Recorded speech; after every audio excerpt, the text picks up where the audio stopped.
Hey everybody, it's your good friend Mike, and I'm back with an update on what's going on with the RX7. Well, it's not really an update, it's just some things we're going to do. So, catch you up to speed. The last video you just watched probably saw that the car didn't start. Well, I have very good news. I did some finagling and I got the car to start for about 2 seconds. The problem is it started with starter fluid. So I'm not a big proponent of starter fluid, but I needed to see what was going on and rule out a couple things.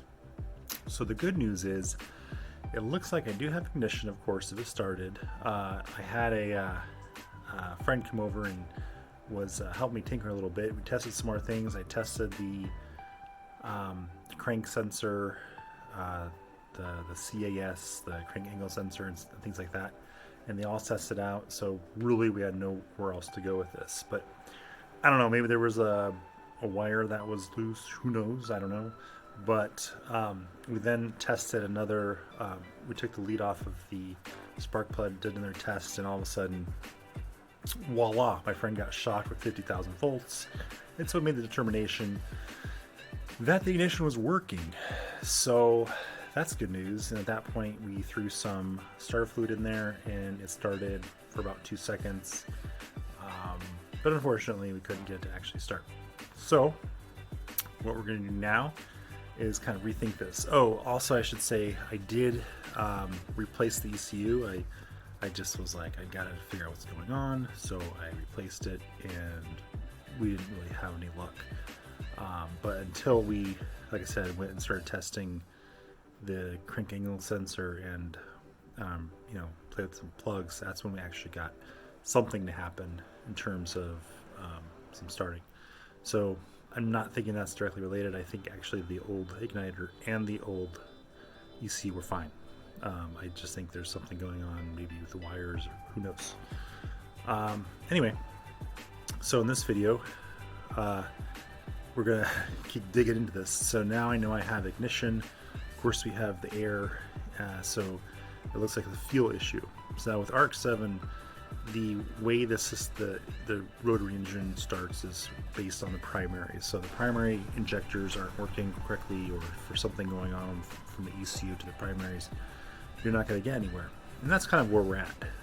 I've been chugging the thing along and got nothing. So right now I'm going to have to just test the primary injectors. And the simplest way I can think about doing this is simply just to pull them off and then do a spray test to see if there's anything coming out when we're turning the ignition.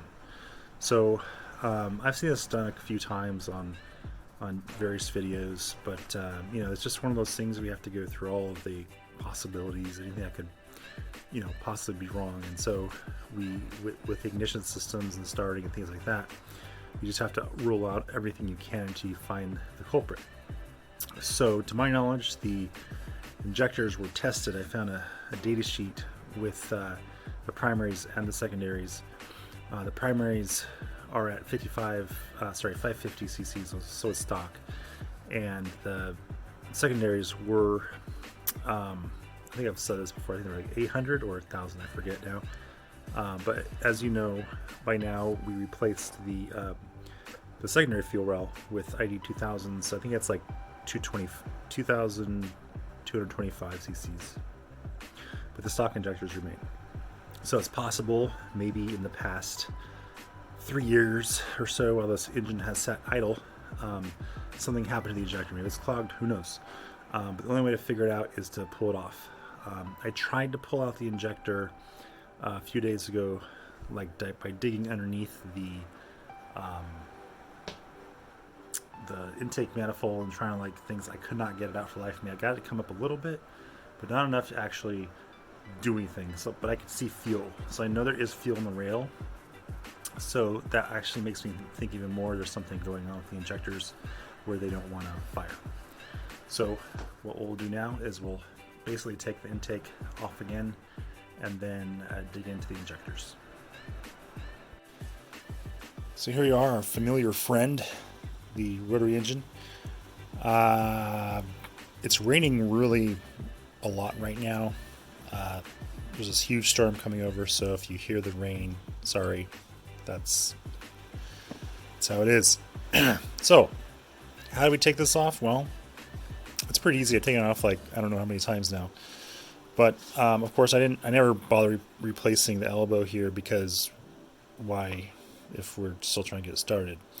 So there's a couple things here. There's a hose here. There's a hose in the back. There's a vacuum line for I think that's the boost gauge.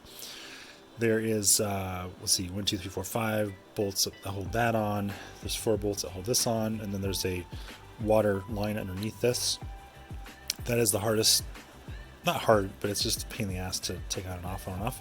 So I'm just going to leave it on and just move it to the side, because really I just need to get that off, and then we can start taking off the primaries. So I got this new tool. First time I'm using it. It's the Milwaukee Fuel M12. So it is basically a ratchet that feels and looks like a pneumatic ratchet. I mean, it's pretty hefty. I mean, especially this front here. This is the new model. It's the Fuel brand, which is a brushless motor. And you compare this back to the previous model of this, which I didn't buy. But it's a lot narrower, and people are saying it has better clearance and things like that. But this is like 55 foot-pounds, supposedly, of torque, and it's a lot more rugged. Let's put it that way. So, and of course, it has the brushless motor. So, we'll give this a shot.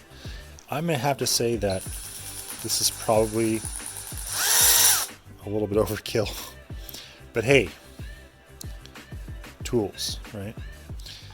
So let's see how I can do this with one hand. I know I always don't show you guys how I do things, so I'm just going to try to do this best I can.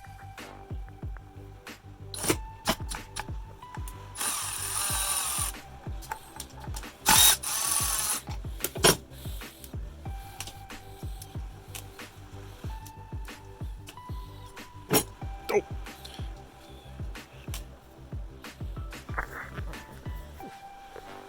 Hey, it's me again.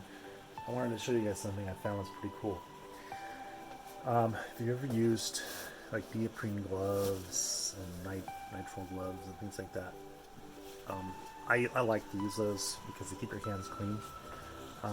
In certain circumstances, sometimes you just don't even feel what's going on. But I found these, and they're pretty cool. They're the Venom Steel. So Venom Steel. They're rip resistant. Is that true? No, I've ripped them. But the nice thing about them is they're like double bagged. So if you do break the outside, this inside white liner will show through, and then of course you can change it. But I have to say that they are a lot more durable than any other glove I've found. So if you don't like getting your hands dirty and like to just kind of throw some gloves on, definitely recommend this. I think this is the XL size for me. You know, every guy's different, right, guys? So just find the one that works best for you.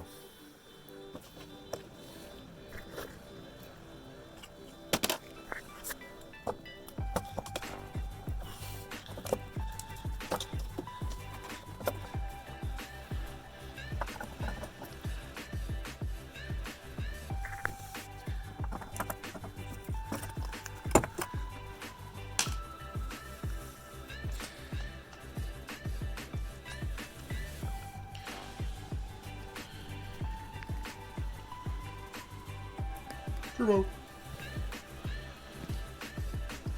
Oh, man. Come on. It's just this little washer. And I guarantee you, if you're ever working on a car, it's always this little last thing that causes all the issues in your life. It will always be your issue in life. Let me try. changing hands here. So I just don't want to drop this into the abyss. Damn it. Come on!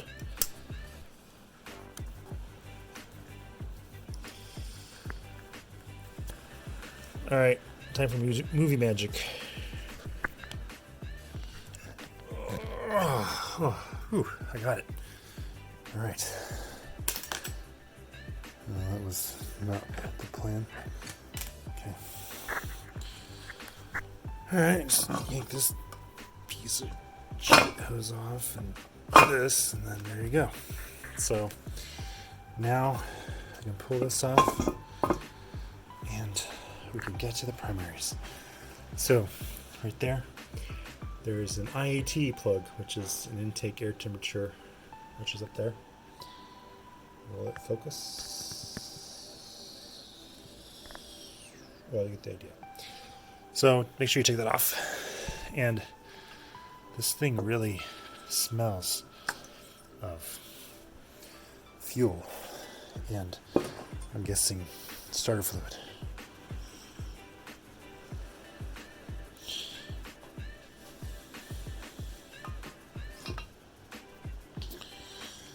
And there's our primary fuel rail. This is the secondary fuel rail. It's big, it's massive, it has big injectors, but it's called secondary. And the primary is this little bitch ass thing down there. So I think they should have thought about the naming convention of their injectors when they made them. But anyway, there's two bolts there. You can see them. Right there. The only two bolts that are there, that's them.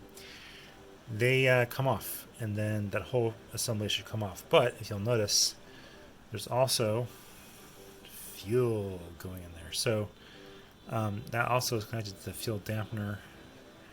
So unfortunately, it's not just as easy as popping it off. So we'll see how this is going to work.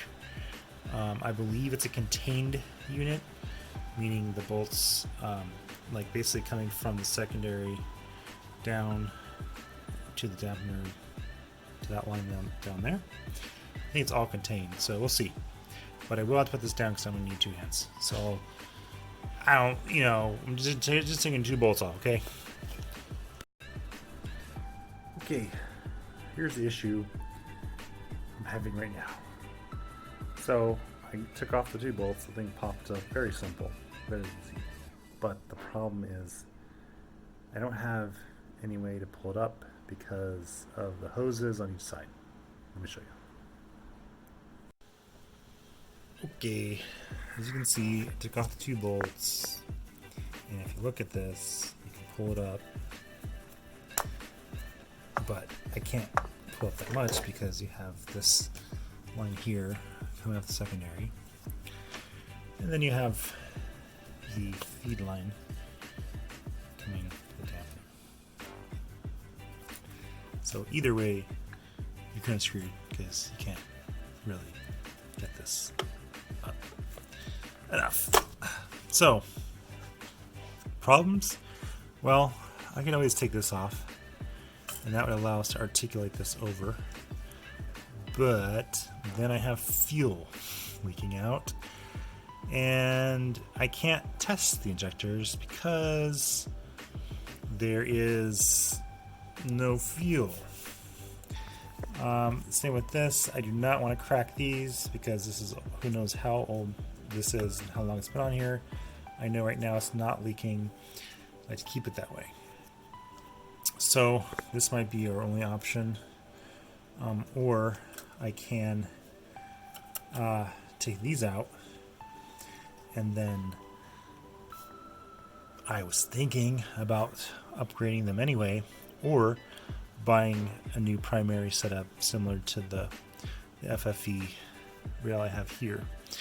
So, well, I guess that's basically it for now. Thanks for watching.